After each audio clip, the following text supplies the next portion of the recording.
Okay, live, live, live. Sunday live. Here we go. Okay, all right. Let's get you guys in here. It is a Sunday night. We are talking about the snow moon and winter burnout and your nervous system.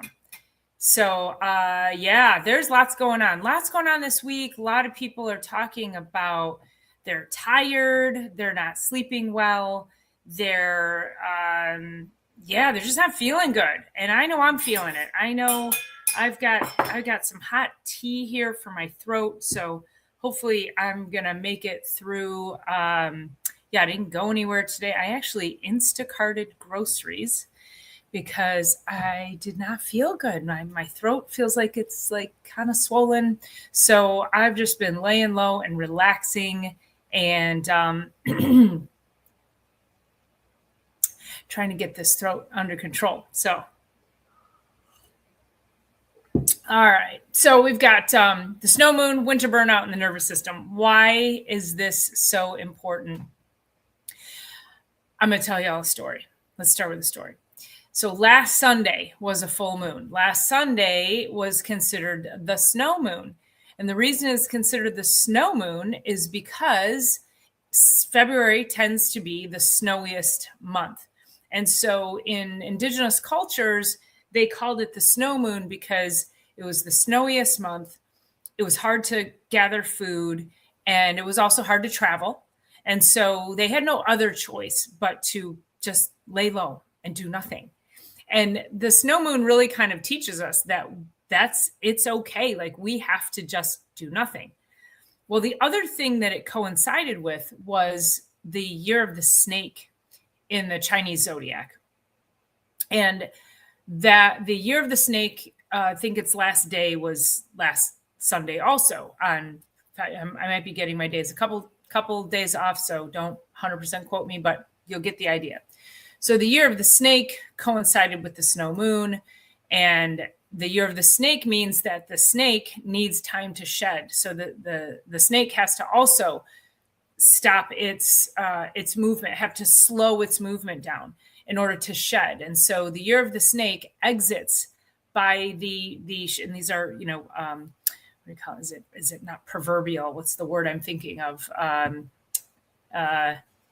The lore, I guess, is that the snake has to calm down to shed. And then we enter the year of the horse. And the year of the horse is movement, resilience, and energy. So this coinciding of the snow moon with the shedding of the snake, I thought was really interesting because it reminds us that as humans, we are not supposed to be driving not driving a car, but just driving our bodies and driving our health and our brains, our mind, our body, our spirit. We're not supposed to be driving hard like that in the winter, like we do in the summer. So what happened was last Sunday, I woke up and I was not feeling great. I had gone to yoga the day before. I had a little vertigo. I was a little nauseous, and I went to class and I came home. I really didn't do much for the rest of the day. And I woke up on Sunday and I was feeling so drained out that I went straight from bed to the couch, which is also why I wasn't here last week. So even though I'm not feeling 100% today, last week my brain wasn't working. I was flat on the couch all day. So I apologize for not being here, but I needed to rest, as the snow moon teaches us. So I did that. And the interesting thing is I wasn't really coinciding the fact that I was feeling like this. I didn't feel like I had a choice. My body was just like sacked. And so, I realized that then it's coinciding with this full moon, this snow moon, the year of the snake, and all of these things coming and crashing together. So as the week progressed, all of my patients are coming in and they're talking about, oh my God, I'm exhausted this week. I can't think straight. I'm not sleeping well. So this whole thing is so energetically powerful. And this is why I wanted to talk about this tonight, because it's so timely. February is typically where I know for me personally, this is the month I want to break up with February. I want to go sit on the equator somewhere. I want to get the hell out of here and I want to go somewhere warm. And, people are coming into the office and they're like, I'm over it. And, people are getting mad about the weather.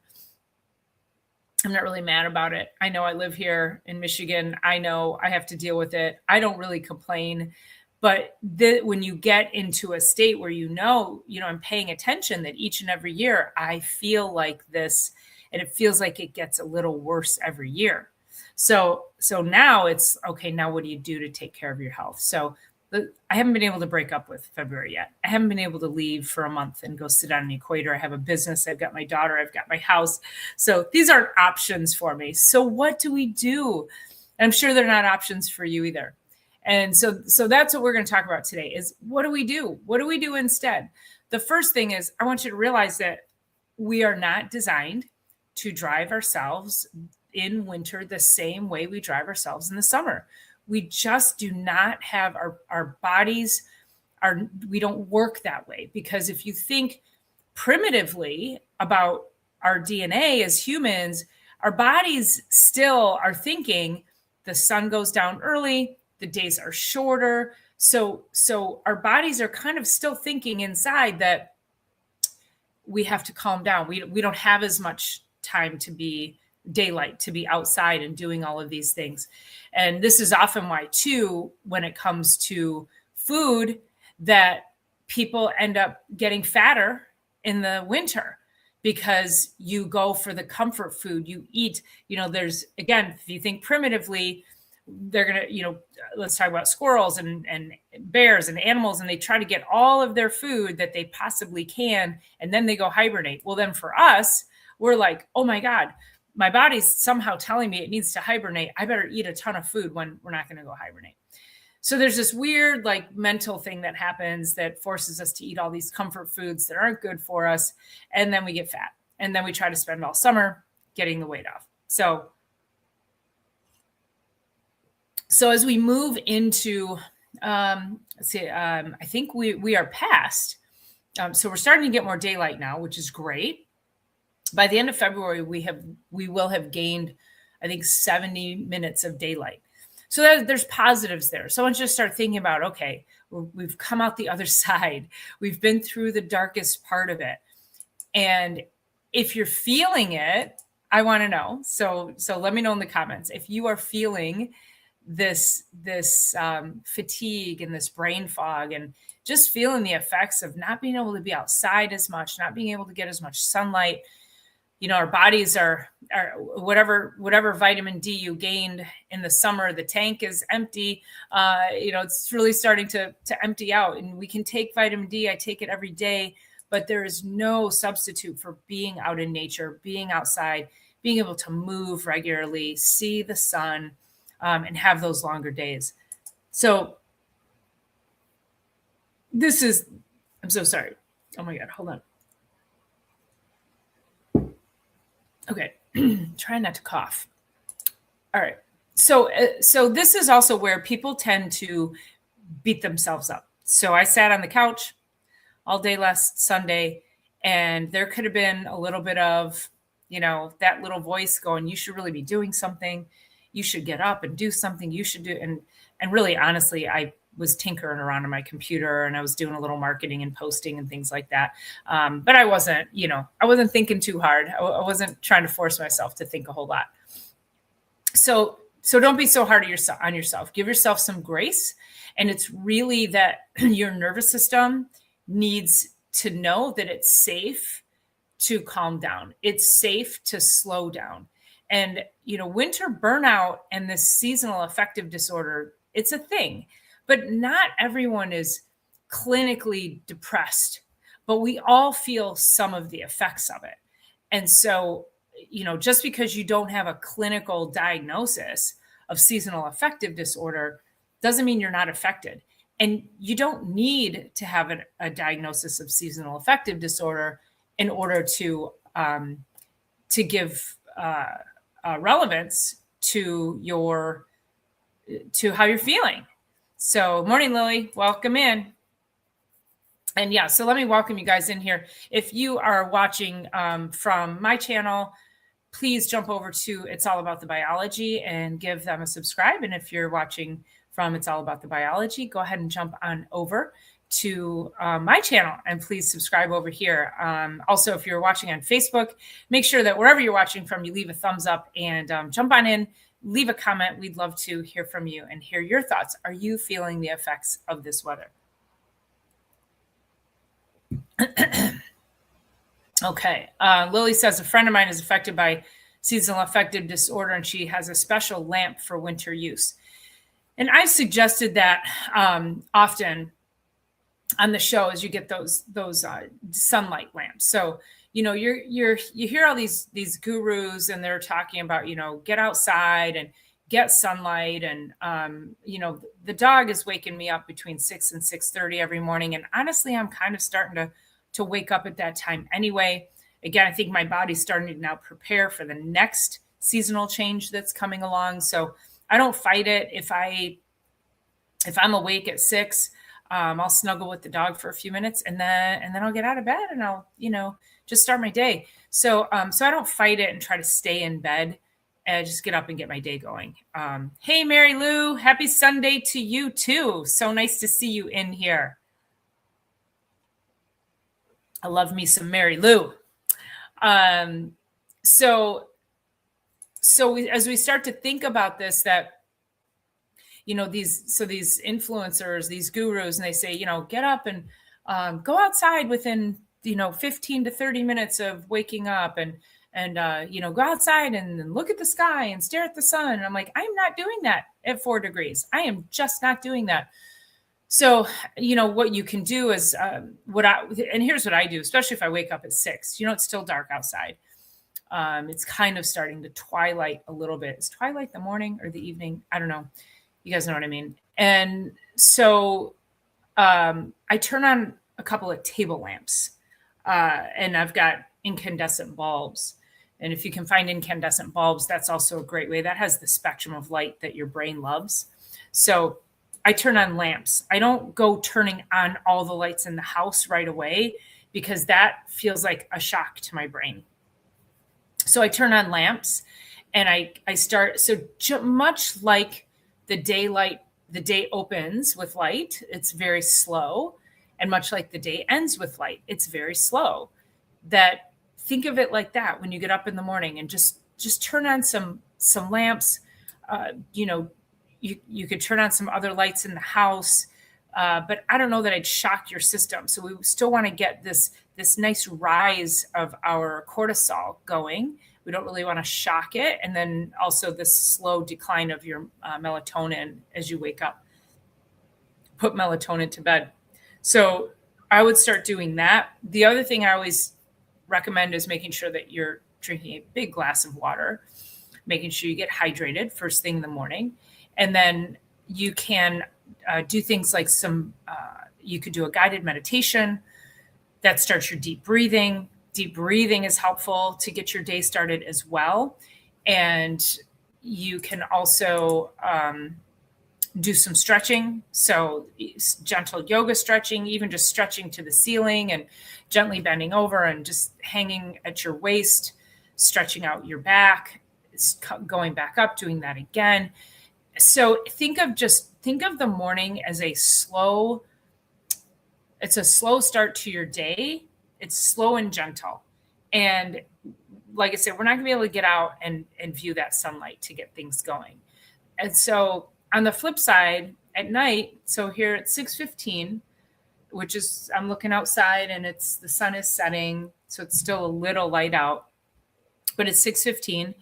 As soon as I'm done with this show, I turn off all my screens and I'm going to go watch the Olympics. So I'm going to leave my big screen on, but I'm going to turn off my brain. I'm going to start to relax. I'm really just going to kind of like shut it down for the night.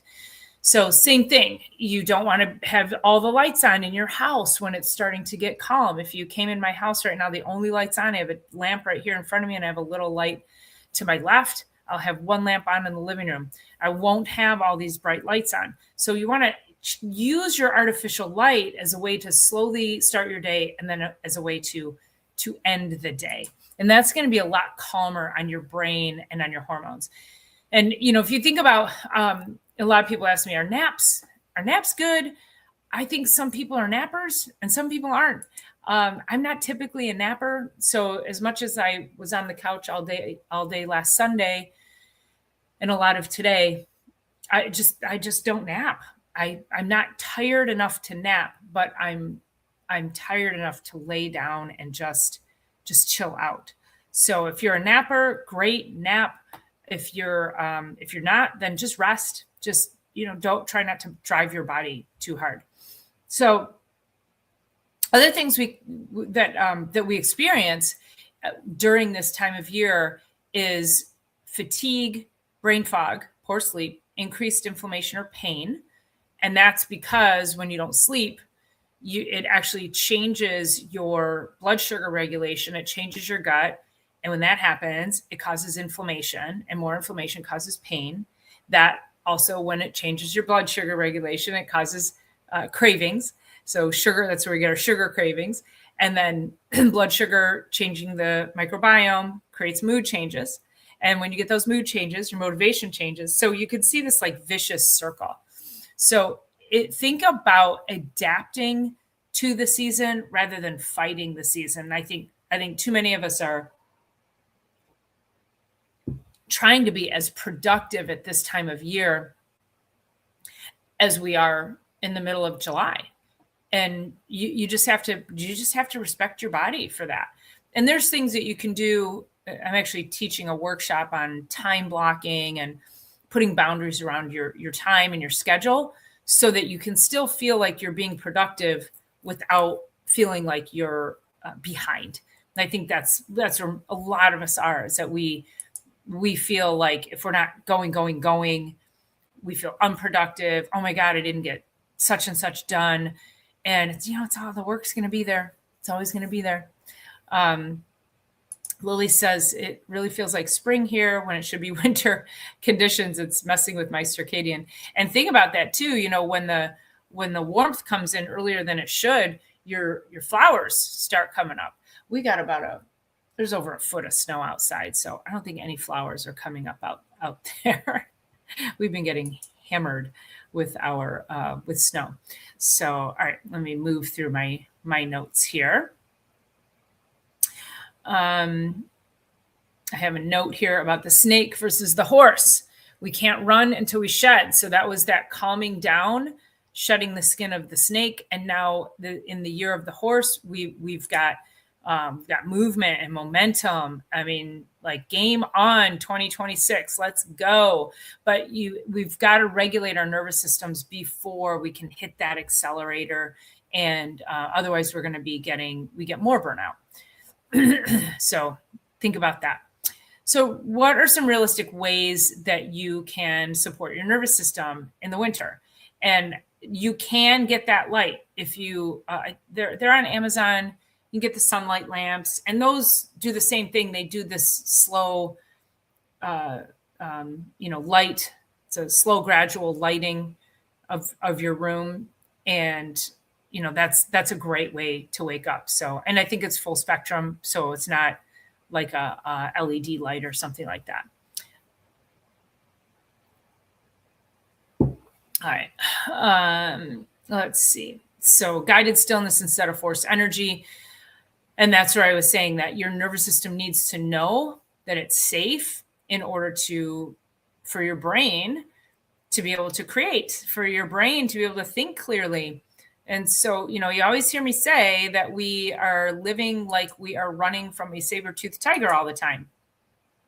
And if we're running from a saber-toothed tiger, the body does not feel safe to heal, to think, to create, to relate. Your mood's going to be altered. Your digestion's going to be completely out of whack. Your immune system's going to be compromised. Think about it. If you're running from that tiger, your body doesn't care that you have a cold. It just wants to save your life.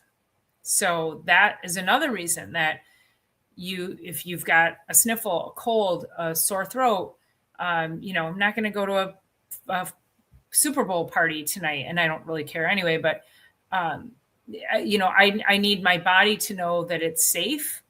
I need to not stress myself out. I need my body to feel calm and relaxed in order to know that my immune system can then have the most power that it needs to fight off whatever this is.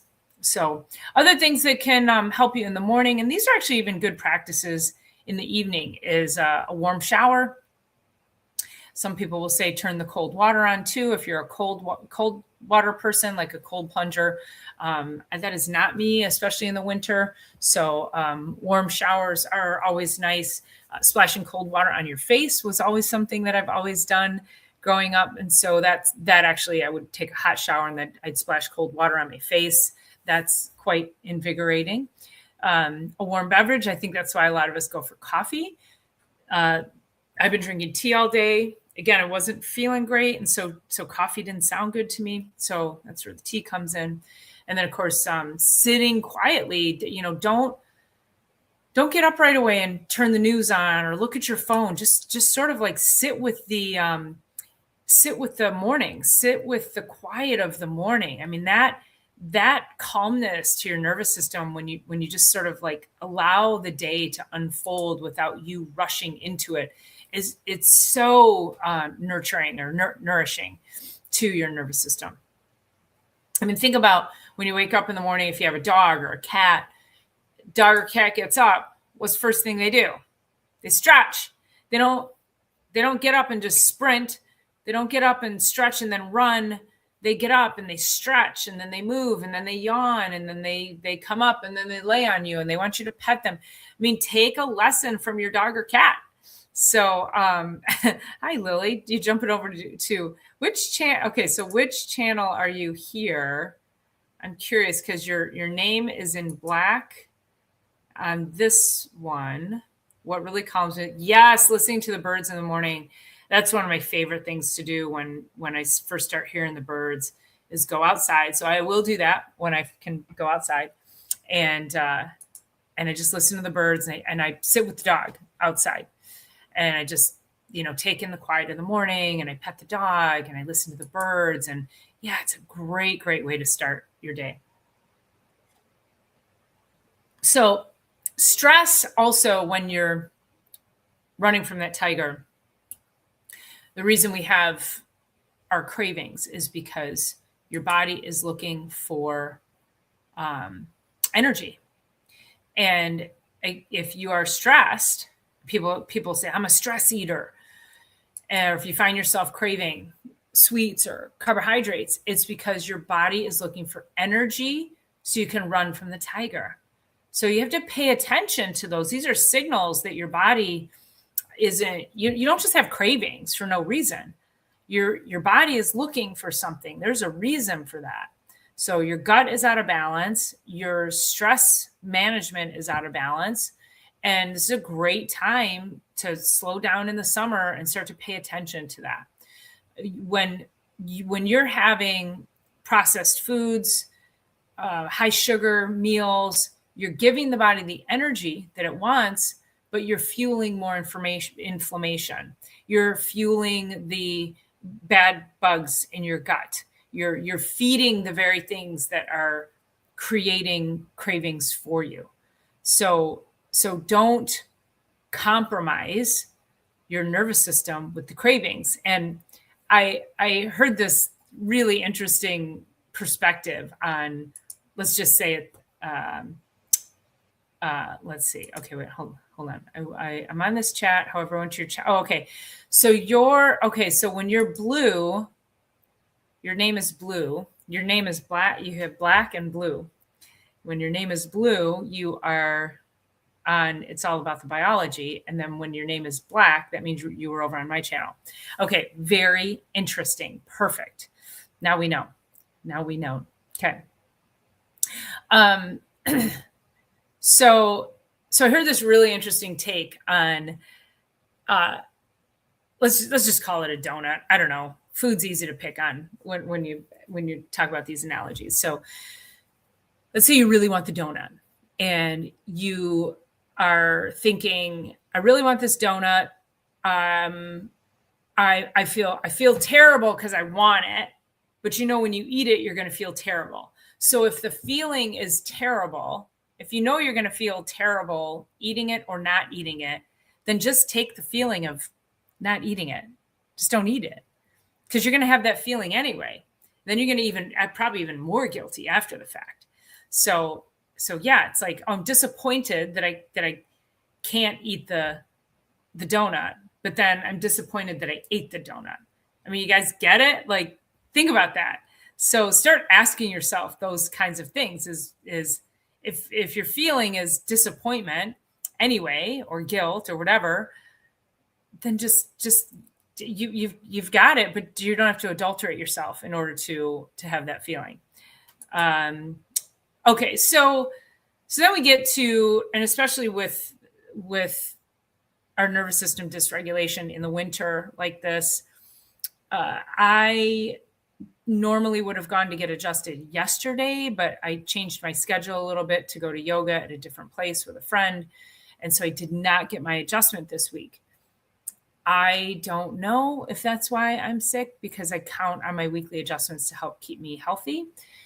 But I did get adjusted last Saturday, and I still wasn't feeling good on Sunday. So something is going on. Again, circadian rhythm. Am I getting all my nutrients? I feel like I am. I upped all of my supplements. So just start paying attention to, if you're feeling like that, what are all the different ways you can double down on it?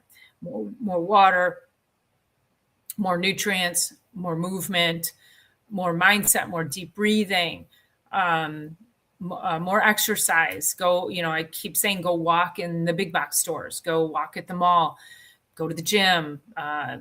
So keep moving forward. It sucks. We don't want to go out in the cold. I get it, but you got to do it anyway, right?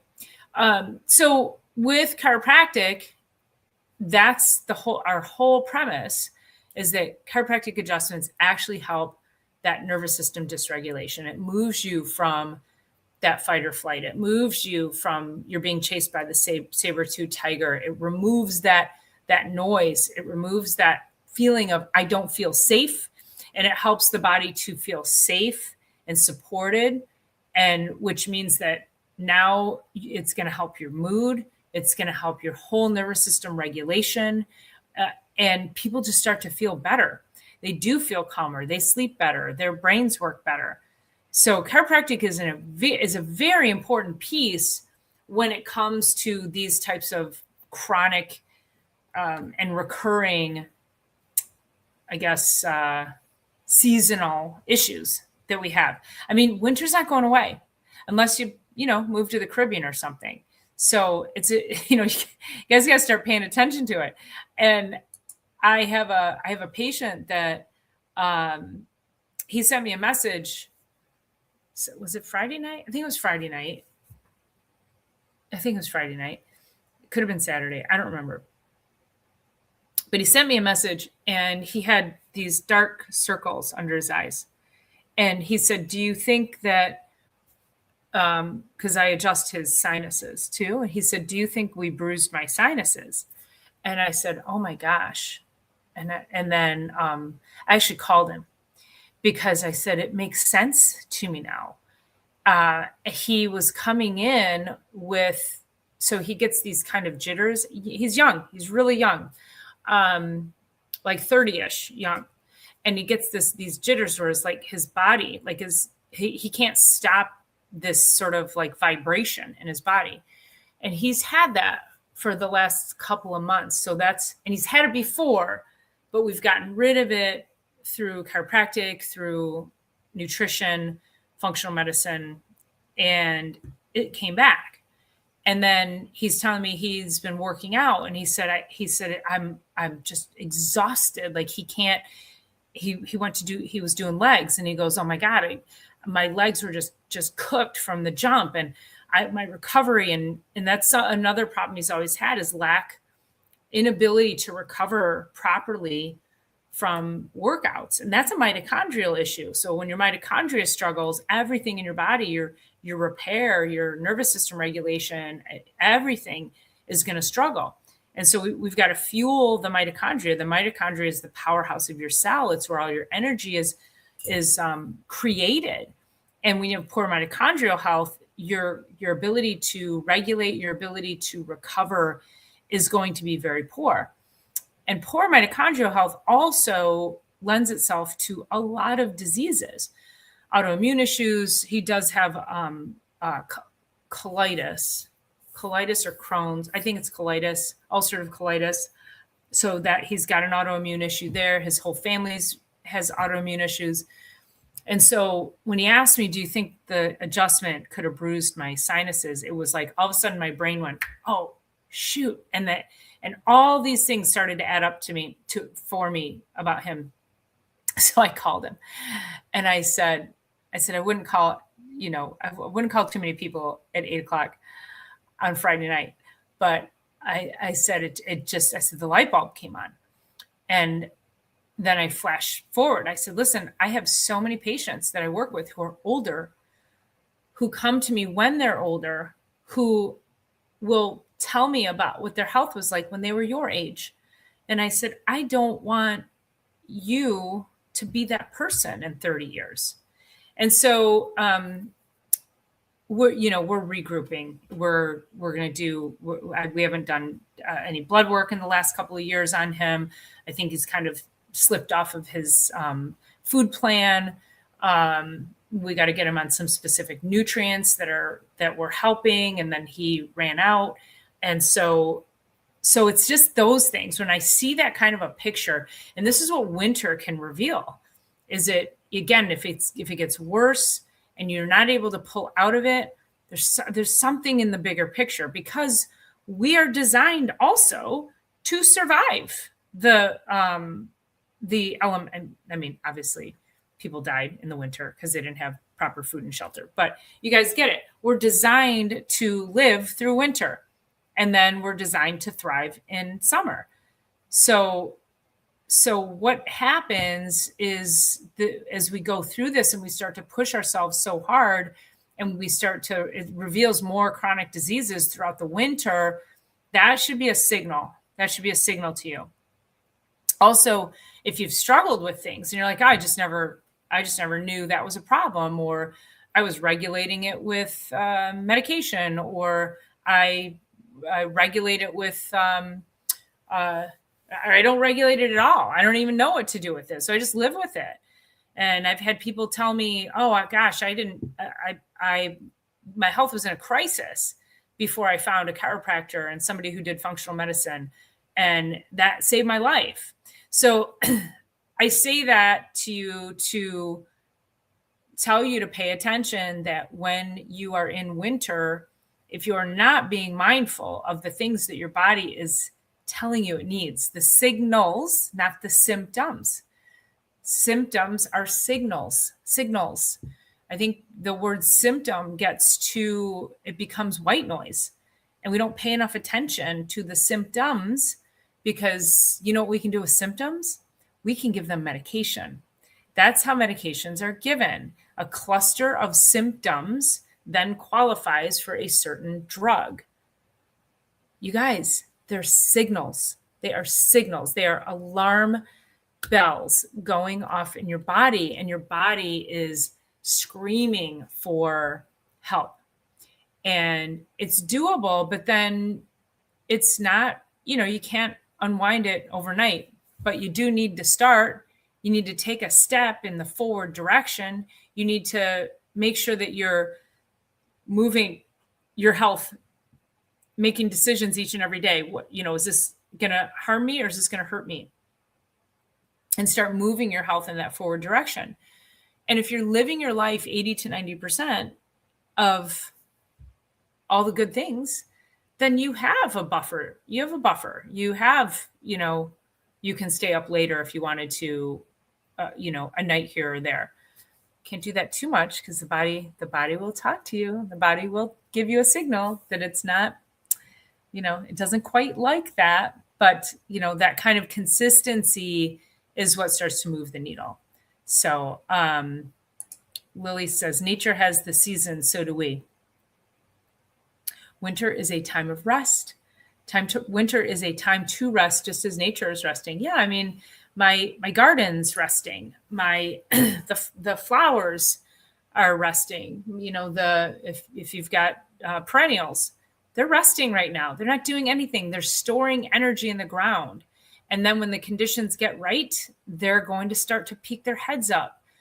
And I want you to start thinking about your health in that very same way, and how many of you out there are just driving yourselves into the ground. You're expecting July progress and energy in February, and that is not realistic. We have to stop that. So pay attention to the signals.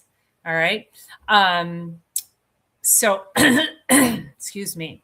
I've got there's a link in the comments, in the show notes with my newsletter. So you can jump down there and you can sign up for my newsletter, and, you know, I send you all this kind of stuff. I usually will send, like, I'll do this video, the email for this video went out today, telling everybody to tune in tonight.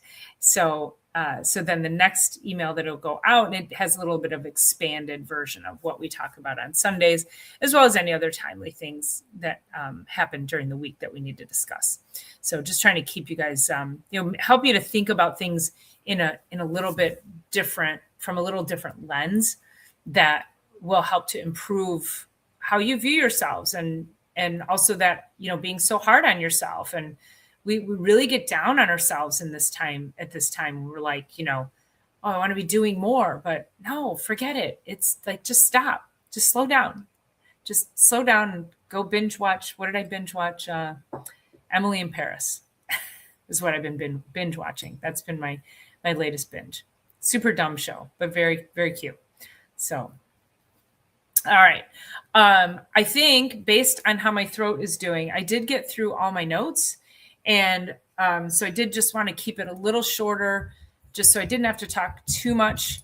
I'm going to go rest my throat for the night so I can get up and hopefully have all the energy I need to go to work tomorrow. So, all right, you guys, I love having you here. I always love to see you in the comments. I appreciate you tuning in. So don't forget to join us on Thursday for Thursday Night Live.